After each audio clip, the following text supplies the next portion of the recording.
नहमदुहु व नसल्ली व नसल्लिमु अला रसूलिहिल करीम अम्मा बाद फ़अऊज़ु बिल्लाहि मिनश शैतानिर रजीम बिस्मिल्लाहिर रहमानिर रहीम इन्नल्लाहा व मलाइकतहु युसल्लूना अलन नबी या अय्युहल्लज़ीना आमनू सल्लु अलैहि व सल्लिमू तस्लीमा सल्लल्लाहु तआला अला मुहम्मद सल्लल्लाहु तआला अलैहि व सल्लम सलातु व सलामुन अलैका या रसूलल्लाह सल्लल्लाहु तआला अलैहि व सल्लम।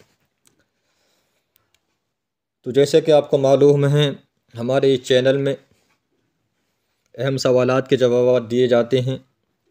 अब ये नमाज तहज्जुद के मुताल्लिक़ कुछ मालूमात जानने के लिए सवाल किया गया। तो नमाज तहज्जुद के अहम मसाइल या अहम सवालात जो हैं उनके जवाब इस वीडियो में देने की मैं कोशिश करूँगा। और इसीलिए मैंने पहले भी कहा था और फिर से मैं कह रहा हूँ कि आप हज़रात हमारे इस चैनल को ज़रूर दूसरों तक पहुँचाएँ और ख़ुद भी शामिल हों, दूसरों को भी शामिल करें, सब्सक्राइब करें। और जो आपके सवालात हैं वो कमेंट में आप कर दिया करें। आपके सवालात वीडियो की शक्ल में जल्दी जवाब देने की कोशिश करेंगे। और ज़्यादा ज़रूरी सवाल है तो कमेंट में लिख दें कि जल्दी जवाब की ज़रूरत है, तो वो कमेंट में भी जवाब देने की हम कोशिश करेंगे। तो जुड़े रहें हमारे साथ और इंशाअल्लाह आपको बहुत अहम मसाइल हम आप तक अहम फतावे आप तक पहुंचाने की कोशिश करते रहेंगे सब आपकी नीयत से। तो सबसे पहले नमाज तहज्जुद के बारे में पूछा गया, तो नमाज तहज्जुद के अहम सवालात क्या हैं और क्या मैं जवाब दूंगा, पहले वो सुन लें। सबसे पहली बात ये है कि नमाज तहज्जुद के बारे में अल्लाह तबारक व तआला ने क्या फ़रमाया, उसके बारे में मैं आपको बताऊंगा। दूसरी बात, नमाज तहज्जुद की कुछ फ़जीलत हुज़ूर सल्लल्लाहु तआला अलैहि वसल्लम ने क्या फ़रमाई और कुछ बुज़ुर्गान दीन के अक़वाल मैं आपके सामने ज़िक्र करूँगा। उसके बाद नमाज तहज्जुद कितनी रकात है, एक इस सवाल का मैं जवाब दूंगा। और नमाज तहज्जुद कब पढ़नी है, इस सवाल का मैं जवाब दूंगा। और एक नमाज तहज्जुद की अहमियत और क्या उसके लिए सोना ज़रूरी है, मैं इस बात का जवाब दूंगा। तो ये चंद अहम सवालात। और ये एक सवाल ये कि कितनी रकात नमाज है, मैं इसका जवाब दूंगा। तो सबसे पहले हम कुरान शरीफ को देख लेते हैं, अल्लाह तबारक व तआला ने क्या फ़रमाया इसकी फ़जीलत के बारे में। सबसे पहले ये समझ लें कि नमाज तहज्जुद जो है ये फ़र्ज़ नमाज नहीं है, बल्कि उलमा इकराम ने इसको मुस्तहब कहा है, यानी कि मुस्तहब्बात में और नवाफिल में। और जब हम नियत करते हैं तो नफिल की नियत करते हैं। कुछ लोग कहते हैं कि ये सुन्नत है, सुन्नत की नियत करना चाहिए। तो बहरहाल सुन्नत की भी अगर किसी ने नियत की तब भी उसकी नमाज तहज्जुद दुरुस्त होगी, अगर किसी ने नफिल की नियत की तब भी दुरुस्त होगी। बहरहाल ये नवाफिल में से है। जैसे कि बाहर शरीयत में हुज़ूर सदरुल शरिया अल्लामा अमजद अली आज़मी अली रहमा तहरीर फरमाते हैं कि इशा के बाद रात में सोकर उठें और नवाफिल पढ़ें, और सोने से क़ब्ल क्या है जो कुछ भी पढ़ेगा वो तहज्जुद की नमाज नहीं होगी। ये बाहर शरीयत में हिस्सा चहारों में आप तहज्जुद के बयान में इसको देख सकते हैं। तो पता क्या चला कि तहज्जुद के लिए क्या है, सोना ज़रूरी है। अब एक बात जहन में आती है कि कितनी देर सोएं, तो बहरहाल सोने की कोई कैद नहीं। कोई बैठे बैठे भी अगर सोया उसके बाद नमाज तहज्जुद अगर पढ़ी तो नमाज तहज्जुद पढ़ना दुरुस्त है। कुछ देर लेट कर सोया तब भी दुरुस्त है। तो बहरहाल कोई कैद नहीं है, 10 मिनट 15 मिनट 1 घंटा 2 घंटा 5 घंटे जितने चाहें इतने सो सकते हैं। तो पता क्या चल गया कि इसके लिए सोना ज़रूरी है। अब हम इसको देख लेते हैं कि अल्लाह तबारक व तआला ने इसके बारे में क्या फ़रमाया। तो ये समझ लें कि नमाज तहज्जुद क्या है, बहुत आला और अफजल इबादत में से है और आला नमाज इसको कहा गया।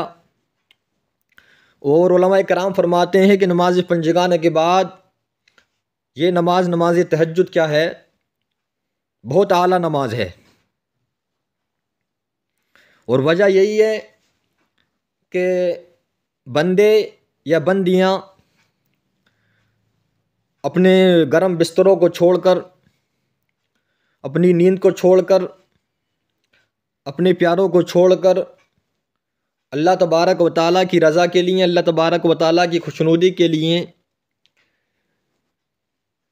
वज़ू करते हैं और नमाज़ पढ़ते हैं तो अल्लाह तबारक व तआला उसको बहुत पसंद फरमाता है। इसकी फ़जीलत में मैं कुछ चंद बातें, मैं चंद हदीस पाक और बुज़ुर्गान दीन के अक़वाल को ज़िक्र करूँगा। पहले अल्लाह तबारक व तआला के फ़रमान को देख लें तो अल्लाह तबारक व तआला कुरान शरीफ में इरशाद फरमाता है, वल्लज़ीन यबीतूना लिरब्बिहिम सुज्जदन व क़ियामा। अल्लाह तबारक व तआला फरमाता है, और वो जो रात का, अल्लाह तबारक व तआला इस आयत मुबारका में फ़रमाता है, जिसका मफ़हूमी मतलब ये है कि और वो जो रात काटते हैं अपने रब के लिए सजदे में और क़ियाम में। तो इसकी ये उलमाए कराम फरमाते हैं कि ये नमाज तहज्जुद के बारे में, नमाज तहज्जुद की फ़जीलत के बारे में और बंदों को नमाज तहज्जुद पढ़ने के लिए उभारने के बारे में ये आयत मुबारका अल्लाह तबारक व तआला ने नाजिल फरमाई। और एक और आयत मुबारका में अल्लाह तबारक व तआला इरशाद फरमाता है, ततजाफा जुनूबुहुम अनिल मदाजि'i यदऊन रब्बहुम खौफन व तमआ। अल्लाह तबारक व तआला फरमाता है, इसका मतलब ये है कि उनकी करवटें जुदा होती हैं ख्वाबगाहों से और अपने रब को पुकारते हैं डरते और उम्मीद करते। तो अल्लाह तबारक व तआला के फ़रमान को मैंने आपके सामने ज़िक्र कर दिया। अब ये देखें कि अल्लाह तबारक व तआला को कितना पसंद है। तो हज़रत सैयदना अब्दुल्ला बिन मसऊद रज़ियल्लाहु तआला अन्हु से रिवायत है कि हुज़ूर सरकार मदीना सल्लल्लाहु तआला अलैहि वसल्लम इरशाद फरमाते हैं कि हमारा रब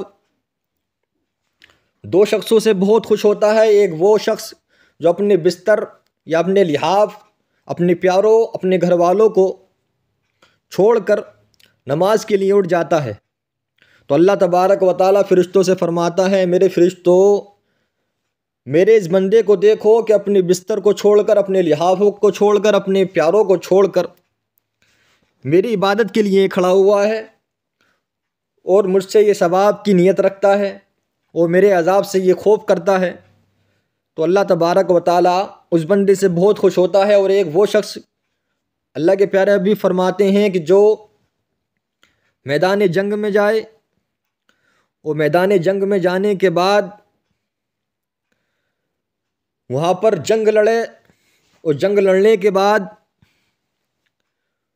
उसके बाद या तो वो दूसरों का, काफिरों का खून बहा दे या खुद शहीद हो जाए, तो अल्लाह तबारक व तआला इन दो बंदों को बहुत पसंद फरमाता है। और ये रिवायत मोजमुल कबीर में भी है। तो पता क्या चला कि अल्लाह तबारक व तआला के प्यारे हबीब सल्लल्लाहु अलैहि वसल्लम फरमाते हैं कि अल्लाह तबारक व तआला फ़रिश्तों में ज़िक्र फरमाता है कि मेरे इस बंदे को देखो कि ये मुझसे सवाब की नियत से और मेरे खौफ से तमाम चीज़ों को छोड़कर ये मेरी इबादत के लिए खड़ा हो गया है।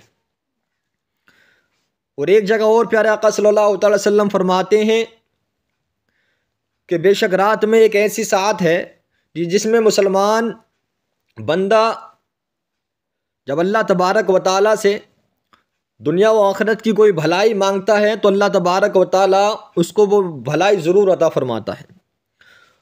और प्यारे आका फरमाते हैं कि ये ऐसी साथ हर रात में होती है।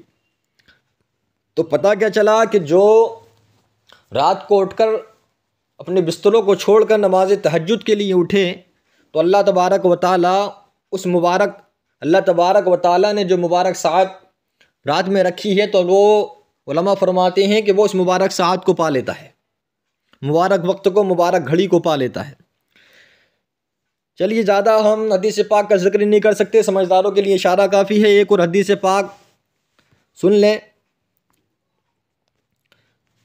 हज़रत सैयदना अबू हुरैरा रज़ियल्लाहु ताला अन्हु से रिवायत है कि रसूल करीम सल्लल्लाहु अलैहि वसल्लम ने फरमाया कि रमज़ान के बाद सबसे अफजल रोज़े अल्लाह पाक ने जो रखे हैं वो मुहर्रमुल हराम के महीने के हैं और फ़र्ज़ नमाज़ों के बाद सबसे अफजल जो नमाज रात में पढ़ी जाती है वो नमाज अल्लाह तबारक व तआला को सबसे ज़्यादा पसंद है। तो हदीस पाक का मफ़हूम मतलब ये है कि रमज़ानुल मुबारक के बाद जो सबसे फ़जीलत रखते हैं रोज़े, वो मुहर्रमुल हराम के जो हम रोज़े रखते हैं, अशूरा वग़ैरह के, और उसके अलावा फ़र्ज़ नमाज़ों में सबसे ज़्यादा जो अल्लाह तबारक व तआला को पसंद है फ़र्ज़ नमाज़ों के बाद वो क्या है, नमाज तहज्जुद पसंद है। अब एक दो बुज़ुर्गान दीन के फ़रामीन देख लें, फिर मैं आपके सवालात के जवाब दूँ, ताकि आपको पता चल जाए कि कितनी अहमियत रखती है ये नमाज तहज्जुद। तो एक बुज़ुर्ग हैं, अल्लाह तबारक व तआला के वलियों में एक वली हैं जिनको कहते हैं हज़रत सैयदना इमाम जुनैद बगदादी रहमतुल्लाह तआला अलैह। इनके बारे में आता है कि इनके विसाल के बाद जब ये दुनिया से तशरीफ़ ले गए, तो विसाल के बाद, दुनिया से जाने के बाद, किसी ने इनसे ख्वाब में पूछा, ख्वाब में जब ये आए तो ख्वाब में इनसे पूछा, इनको लोग कहते थे अबुल कासिम, तो पूछा है अबुल कासिम कि दुनिया से जाने के बाद बाद वफ़ात आपके साथ क्या मामला हुआ? तो आप इरशाद फरमाते हैं और कहते हैं कि इल्मी बहसें मैंने की, इल्मी निकात मैंने बयान की, इल्मी बारकियाँ मैंने बयान की, वो तमाम चीज़ें मेरे काम ना आई, मगर रात की तन्हाई में अदा करने वाली नमाज तहज्जुद से मुझे बहुत फ़ायदा हासिल हुआ। तो पता क्या चला हज़रत जुनैद बगदादी रहमतुल्लाह तआला अलैह के इस फरमान से कि नमाज तहज्जुद दुनिया से जाने के बाद बहुत फ़ायदा देती है। और इसी तरीके से एक और अल्लाह तबारक व तआला के बुज़ुर्ग हैं जिनको सैयदना हसन बसरी रहमतुल्लाह तआला अलैह कहते हैं। तो हज़रत हसन बसरी रहमतुल्लाह तआला अलैह से किसी ने पूछा कि तहज्जुद गुज़ार लोगों के चेहरे दूसरे लोगों से ज़्यादा खूबसूरत क्यों होते हैं? तो हज़रत सैयदना हसन बसरी रहमतुल्लाह तआला अलैह ने फरमाया कि वो अल्लाह तबारक व तआला के लिए तन्हाई इख्तियार करते हैं, तो अल्लाह तबारक व तआला अपने नूर के लिबास उनको क्या है, पहना देता है। तो पता क्या चला कि अल्लाह तबारक व तआला के बुज़ुर्गान अल्लाह तबारक व तआला के नेक बंदे भी नमाज तहज्जुद गुज़ार थे, और जो अब बुज़ुर्गान दीन है वो भी नमाज तहज्जुद को अदा करते हैं। तो ये मैंने आपको इशारा दे दिया, आप समझ गए होंगे। कभी वक्त मिला तो इसकी तफसीली गुफ्तगू भी हम इंशाअल्लाह करने की कोशिश करेंगे।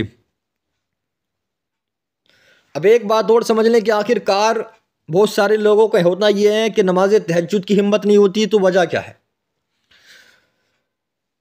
तो नमाज तहज्जुद की हिम्मत क्यों ना होती, तो आइए हम देखें एक सहाबी रसूल का कौल। हज़रत सैयदना अब्दुल्लाह बिन मसूद रज़ियल्लाहु तआला की बारगाह में किसी ने पूछा, किसी ने अर्ज़ की कि हम रात को नमाज के लिए क़याम नहीं कर पाते हैं।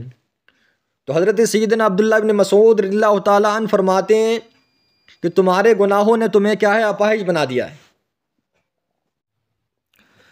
और एक और अल्लाह तबारक व तआला के नेक बंदे एक वली के बारे में आता, हज़रत सैयदना हसन बसरी रहमतुल्लाह तआला अलैह से रिवायत है, यानी कि इनका रिवायत नहीं बल्कि इनसे पूछा गया, अर्ज़ किया गया कि हमसे रात का क़याम नहीं हो पाता। तो हज़रत सैयदना हसन बसरी रहमतुल्लाह तआला अलैह ने फरमाया कि गुनाहों ने तुम्हारे पाँवों में क्या है, बेड़ियाँ डाल दी हैं। तो पता क्या चला कि जो नमाज तहज्जुद नहीं पढ़ते तो गुनाहों की वजह से क्या है, वो उसकी तरफ नहीं जा पाते हैं। तो हमको क्या है, अपने गुनाहों से तौबा करनी चाहिए। और नमाज तहज्जुद एक बहुत कीमती और बहुत अफजल इबादत है, तो कोशिश करना चाहिए कि इसमें क्या है, हम गफलत ना बरतें, बल्कि ज़्यादा से ज़्यादा हर दिन ना हो सके तो कम से कम हफ्ते में 2-3 दिन, 3-4 दिन कोशिश किया करें कि नमाज तहज्जुद अदा किया करें। अब मैं आपके सवालात के जवाब दूं, जो दूसरे सवालात हैं। सबसे पहला सवाल ये, जो मैंने एक सवाल का जवाब दे दिया कि आखिरकार इसको पढ़ना कब है, तो रात में पढ़ना है, नमाज इशा के बाद जितनी देर चाहें सो जाएं। सोने के बाद वो मैंने बता दिया, चाहे बैठकर सोएं, चाहे लेटकर सोएं, चाहे 10 मिनट, चाहे 5 मिनट, चाहे 1 घंटा, चाहे 2 घंटे, थोड़ी देर भी अगर सो गए तो वो जो नमाज के इसके लिए सोना ज़रूरी है वो अदा हो गया, वो पूरा हो गया, वो शर्त पाई गई, तो अब नमाज तहज्जुद अदा कर लें। और ज़्यादा देखने के लिए फतवा फ़क़ीह मिल्लत जिल्द अव्वल सफ़ा नंबर 203 देखें, और बहार शरीयत हिस्सा चहारुम तहज्जुद का बयान देखें। अब बहुत सारे लोग ये सवाल करते हैं कि आखिरकार कितनी पढ़ें या कितनी कितनी रकात की हम क्या है नियत करें।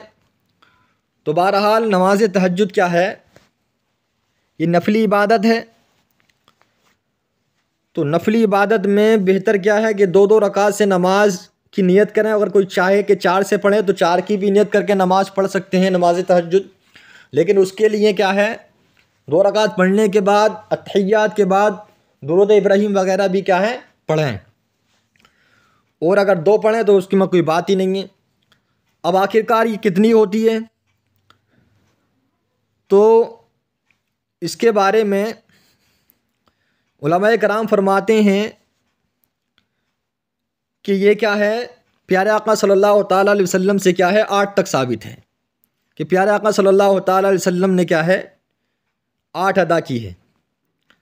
अब कोई चाहे तो 2 पढ़ लें, कोई चाहे तो 4 पढ़ लें, कोई चाहे तो 6 पढ़ ले, जितना जो चाहे। और इब्तिदाई दौर में प्यारे आका सल्लल्लाहु ताला अलैहि वसल्लम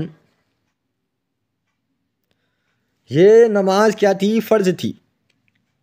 हुज़ूर सल्लल्लाहु अलैहि वसल्लम की उम्मत पर यानी हम तमाम पर क्या थी, नमाज तहज्जुद क्या थी, ये फ़र्ज़ थी।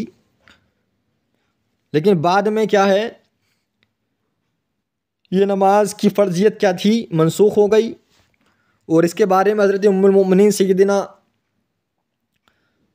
हज़रत आयशा सिद्दीक़ा रज़ियल्लाहु ताला अन्हा से एक हदीस पाक मरवी है कि क़यामुल लैल हुज़ूर अक़दस सल्लल्लाहु ताला अलैहि वसल्लम पर फ़र्ज़ और उम्मत के लिए, उम्मत के हक़ में क्या थी, ये सुन्नत थी।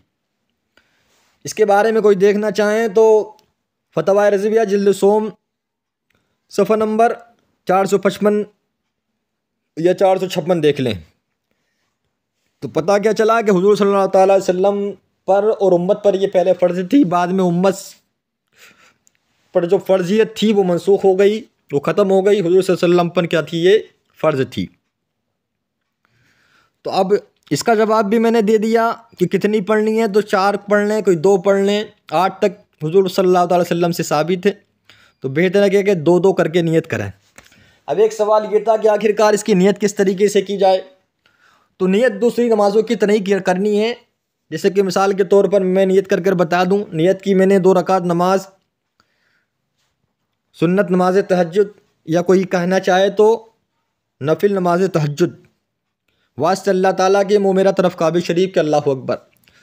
अब नियत के बारे में एक अहम मसला और सुन लें, किसी से अगर नियत ना हो, ये नियत हो या फ़र्ज़ नमाज की या सुन्नत नमाज की या किसी दूसरी नमाज की, ज़बान से वो इस तरीके से ना कह सके कि मैंने नमाज नियत की, मैंने 2 रकात नमाज नियत की, मैंने 4 रकात नमाज, तो किसी ने अगर दिल में नियत कर ली कि 2 रकात नमाज तहज्जुद पढ़ता हूँ, 2 रकात फ़र्ज़ पढ़ता हूँ, 2 रकात सुन्नत पढ़ता हूँ, तो उसकी वो नियत क्या होती है, वो दुरुस्त होती है। तो इस तरीके से भी अगर कोई पढ़ना चाहे तो पढ़ सकता है। अभी एक और आखिरी सवाल का जवाब देकर मैं अपनी बात को ख़त्म कर दूँ। वो सवाल ये है कि आखिरकार इसको पढ़ना कब तक है। तो जैसा कि मैंने ज़िक्र किया और मैं थोड़ी वाज़ेह तौर पर मैं ज़िक्र कर दूं, तो नमाज तहज्जुद क्या है, नमाज इशा के बाद, सोने के बाद से लेकर तो जब ख़त्म शहरी होती है तो ख़त्म शहरी तक क्या है, नमाज तहज्जुद को अदा कर सकते हैं। तो ये पूरा वक्त है, इस पूरे वक्त में जब चाहें जब नमाज तहज्जुद को अदा कर सकते हैं। और बुज़ुर्गान दीन इसको बहुत ज़्यादा अदा किया करते थे, और बुज़ुर्गान दीन का मैंने ज़िक्र भी किया। और एक बुज़ुर्ग हैं हज़रत, जिनका मैंने अभी ज़िक्र किया, हज़रत जुनैद बगदादी रहमतुल्लाह ताला अलैह, इनके बारे में मिलता है कि आप 2 रकात यानी जब नमाज तहज्जुद पढ़ने के लिए खड़े होते थे तो 2 रकात नमाज में ही क्या है अपना जब अदा कर पढ़ना शुरू करते थे तो पूरे का पूरा कुरान शरीफ 2 रकात में मुकम्मल पढ़ लिया करते थे। तो पता ये चला आज की गुफ्तगू में कि ये नमाज तहज्जुद सलातुल लैल इसको कहते हैं। तो ये बहुत अहम इबादत है, इसमें आप कोशिश करें कि खुद भी पढ़ें और दूसरों को भी इसकी तरगीब दिलाएं। तो इंशाअल्लाह ताला जो आपके सवालात हैं उसके जवाबात मैं देता रहूँगा। तो आखिर में फिर ये गुजारिश है कि दूसरों तक इस बात को पहुँचाएँ, खुद भी शामिल हों हमारे इस चैनल में और दूसरों को भी शामिल करें और अपने सवालात को कमेंट में लिखते रहें। इंशाअल्लाह आपके सवालात हवाले के साथ वीडियो की शक्ल में जल्दी जवाब देने की हम कोशिश करेंगे। जब तक के लिए अल्लाह हाफिज़। अस्सलामु अलैकुम रहमतुल्लाहि व बरकातुहू।